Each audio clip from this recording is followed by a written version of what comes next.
Halo, Assalamualaikum warahmatullahi wabarakatuh. Selamat pagi dan salam sejahtera untuk kita semuanya. Kembali lagi bersama saya Dia Krisnawati dari Program Studi Teknologi Agroindustri Universitas Internasional Semen Indonesia. Pada kesempatan kali ini saya akan menyampaikan tentang bahan berbasis minyak atsiri, herbal, dan tanaman obat. Nah, langsung saja kita mengenal pengertian dan sejarah dari minyak atsiri. Kata minyak atsiri atau essential oil diambil dari kata quintessence dalam bahasa Inggris yang berarti bagian penting atau perwujudan murni dari suatu material. Pada konteks ini ditujukan pada aroma atau essence yang dikeluarkan oleh beberapa tumbuhan, misalnya rempah-rempah, dedaunan, dan bunga. Sejarahnya, pada zaman dahulu manfaat dari essential oil atau minyak atsiri ini sudah diakui selama ribuan tahun yang lalu. Pada awalnya, orang Mesir menggunakan minyak atsiri sebagai tujuan pengobatan, upacara keagamaan, dan untuk proses pembalseman.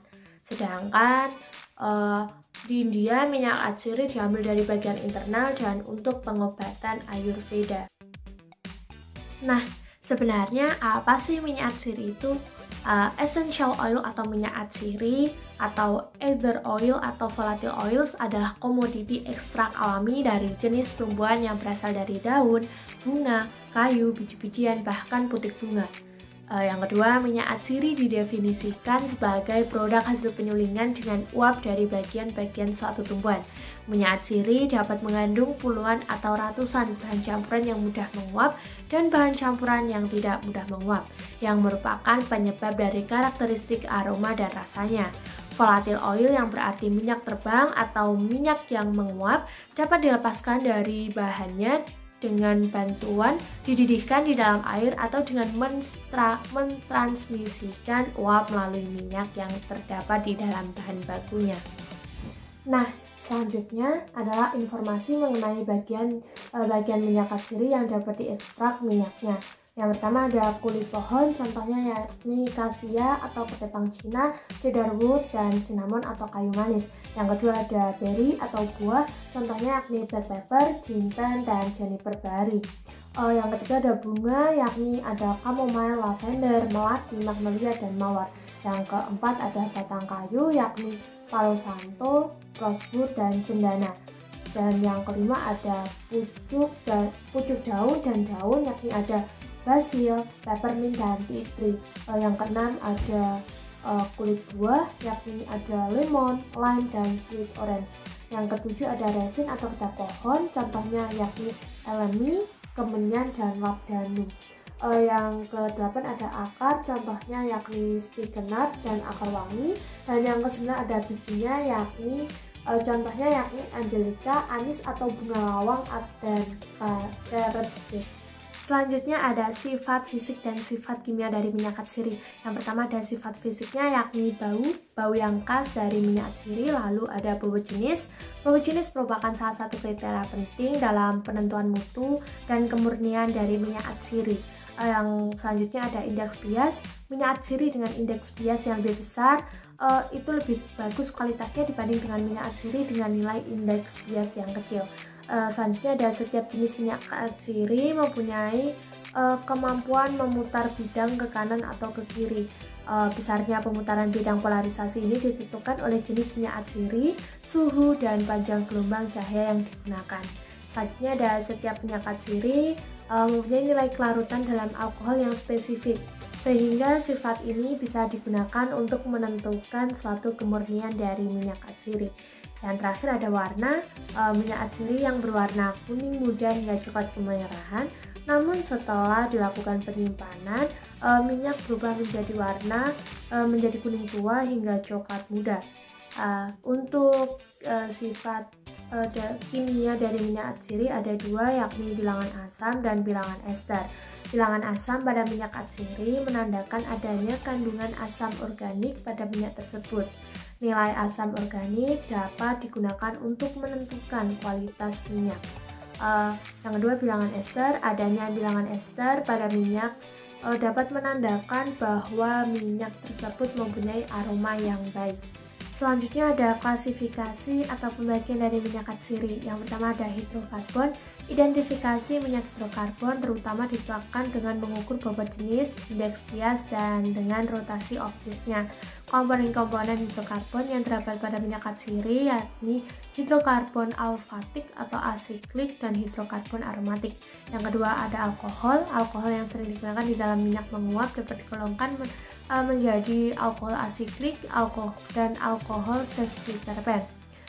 Yang ketiga ada aldehid yang terdapat dalam minyak atsiri terdiri dari aldehida asiklik dan siklik. Selanjutnya minyak atsiri keton adalah senyawa-senyawa keton yang terdapat di dalam minyak atsiri, yakni terdiri dari yang pertama ada keton terpen monosiklik seperti menton, karbo, dan pulegon. Yang kedua ada keton bisiklik, kemfenon, dan tuion. Yang ketiga ada keton non terpen seperti iron. Minyak atsiri fenol.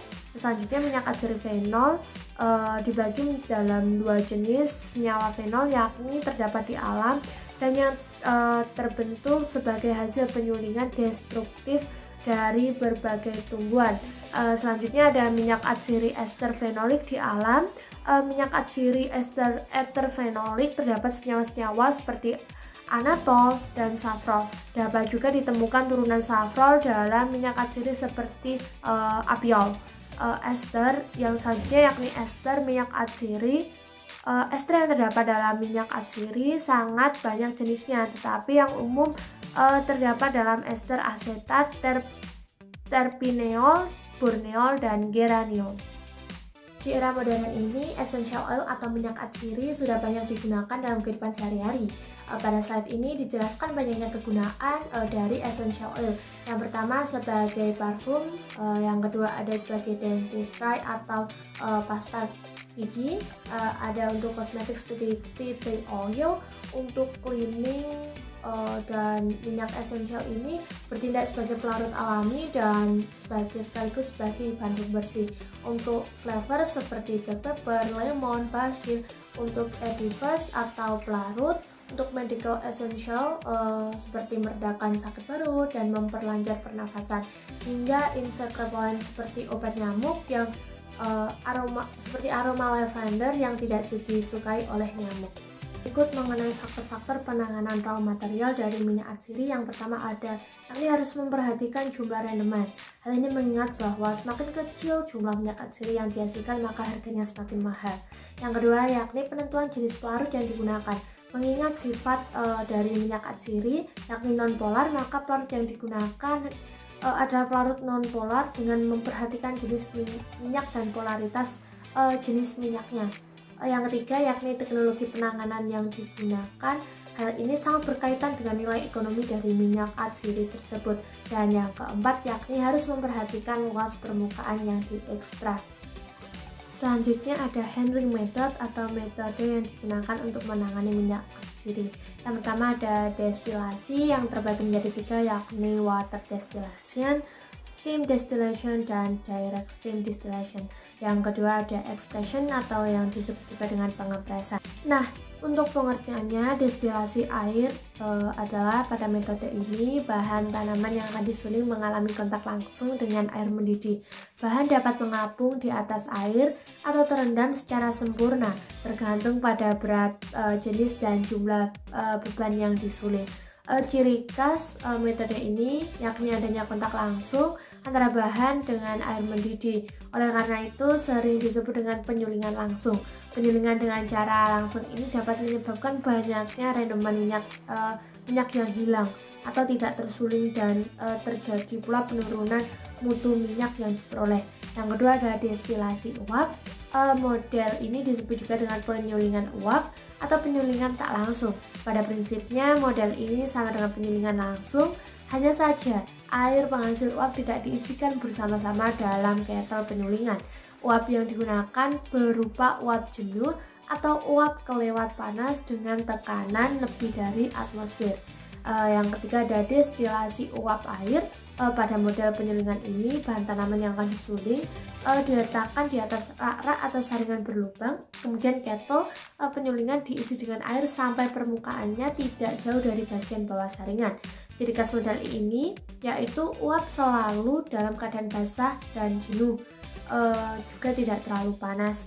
Bahan tanaman yang akan disuling yang berhubungan dengan uap dan tidak dengan air panas.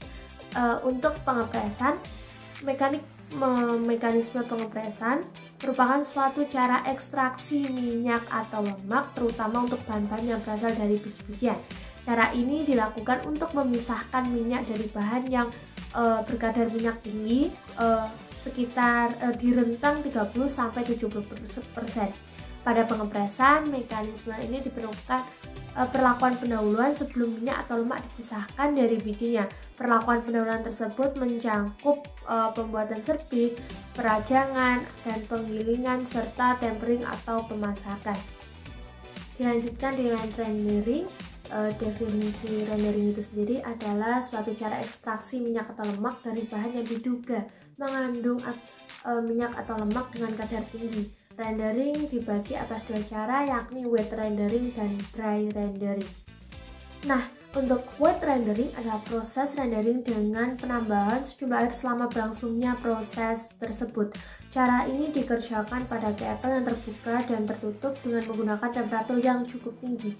Peralatan yang digunakan ada autoclave atau digester. Untuk dry rendering itu sendiri adalah proses rendering tanpa penambahan air selama proses berlangsung. Dry rendering dilakukan di dalam kettle yang terbuka dan dilengkapi dengan steam jacket serta alat pengaduk atau yang disebut dengan irrigator. Lalu ada metode-metode untuk cara ekstraksi lain. Yang pertama ada simplicia, ialah bahan alami yang digunakan sebagai obat yang belum mengalami pengolahan apapun kecuali bahan yang telah dikeringkan. Ada sohretasi, ialah penyaringan secara simplicia, secara berkesinambungan.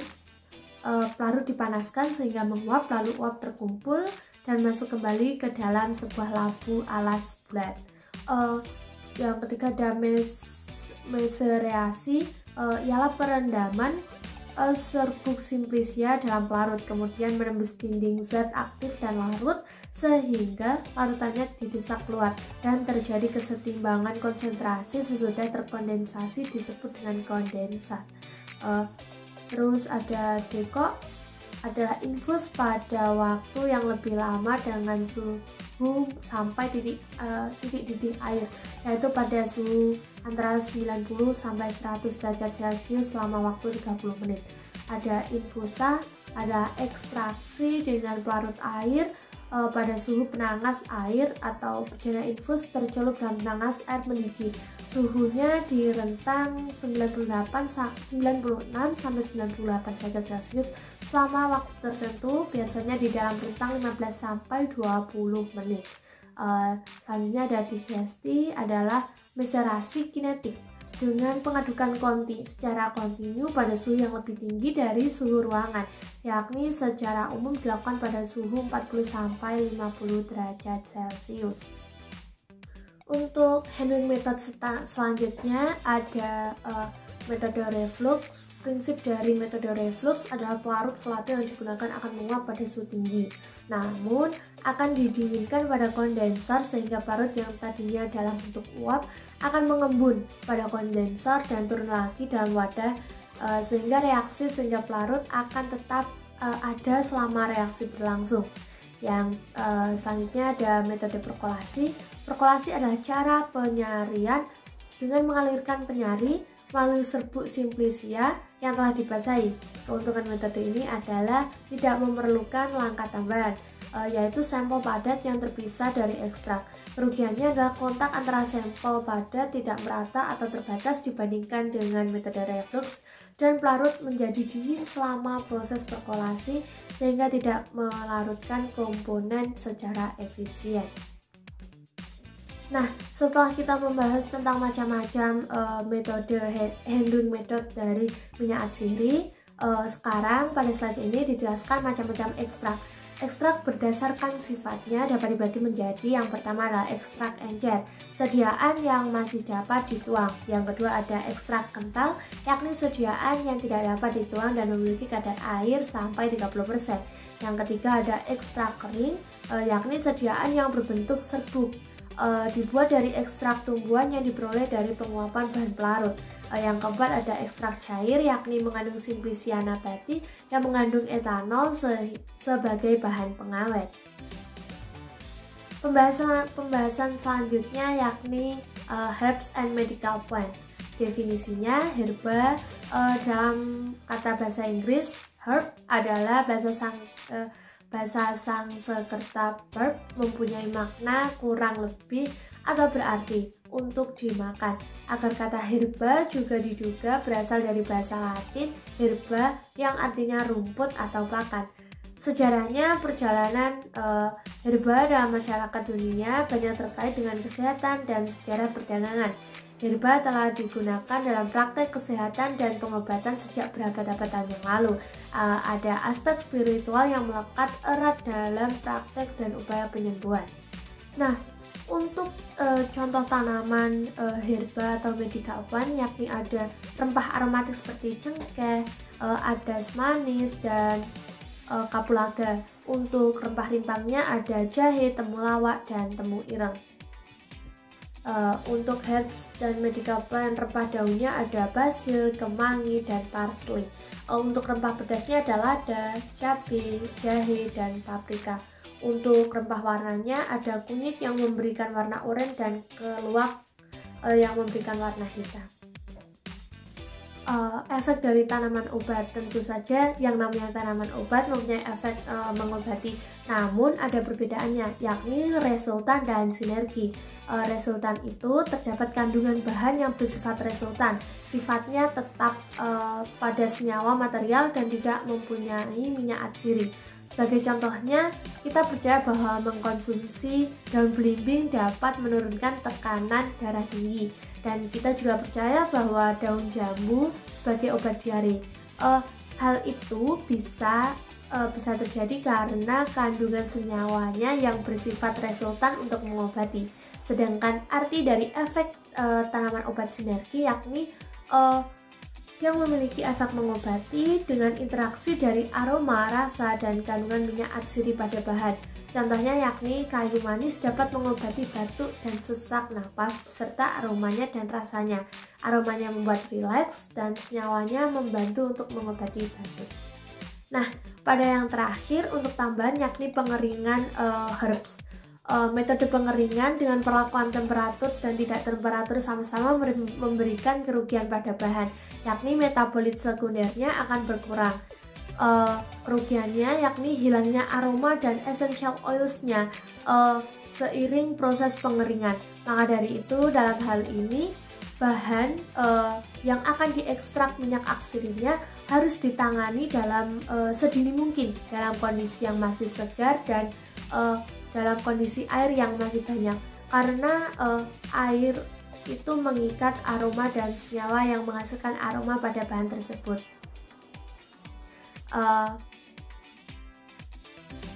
Hal ini dapat mempertahankan aroma dan rasa dari bahan tersebut. Tidak terasa pembahasan mengenai minyak atsiri, herbs dan medical plant-nya sudah selesai. Saya pamit undur diri, mohon maaf jika ada kesalahan kata dan semoga kita dapat bertemu lagi di lain kesempatan. Assalamualaikum warahmatullahi wabarakatuh.